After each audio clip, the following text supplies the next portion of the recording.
Cramps వస్తున్నాయా, ఇది కామనేలే అని చెప్పి వదిలేస్తున్నారా, అయితే వీడియో చూడండి. జనరల్గా మన బాడీలో వాటర్ ఇంటేక్ తక్కువ అవ్వడం వల్ల, ఆరెల్స్ మనం కోల్డ్ టెంపరేచర్కి ఎక్స్పోజ్ అవ్వడం వల్ల, ఆర్ మీరు ఒకటే పొజిషన్లో కంటిన్యూస్గా కూర్చోవడం వల్ల మీ మజిల్స్ అనేవి సడన్గా పట్టేస్తూ ఉంటాయి. దాన్నే మనం క్రామ్స్ అంటాం.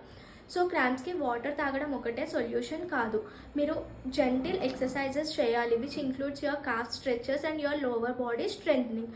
దాని తర్వాత మీరు మీ మజిల్స్ని అనేది వామ్గా ఉంచుకోవాలి. సో మీరు బాత్కి వెళ్ళే ముందు వామ్ ఆయిల్తో మసాజ్ చేసుకోవడం, అండ్ నైట్ టైం సాక్సెస్ వేసుకొని పడుకోవడం, అండ్ మీరు ఫ్రీక్వెంట్గా ఒకటే పొజిషన్లో కూర్చోకుండా 1 అవర్కి ఒకసారి లేచి తిరగడం వంటివి చేయాలి. సో క్రామ్స్ తగ్గడానికి ఫుడ్ కూడా చాలా హెల్ప్ చేస్తుంది, like eating bananas, nuts, milk, butter milk and dry fruits. వాటర్లో సాల్ట్ అండ్ షుగర్ వేసుకొని తాగడం వల్ల ఎలక్ట్రోలైట్ బ్యాలెన్స్ న్యాచురల్గా అవుతుంది. సో ఇలా ఒక 15 days చేసి చూడండి. అప్పటికే మీకు క్రామ్స్ తగ్గట్లేదు అనిపిస్తే you should consult a physio and take the exercise protocol.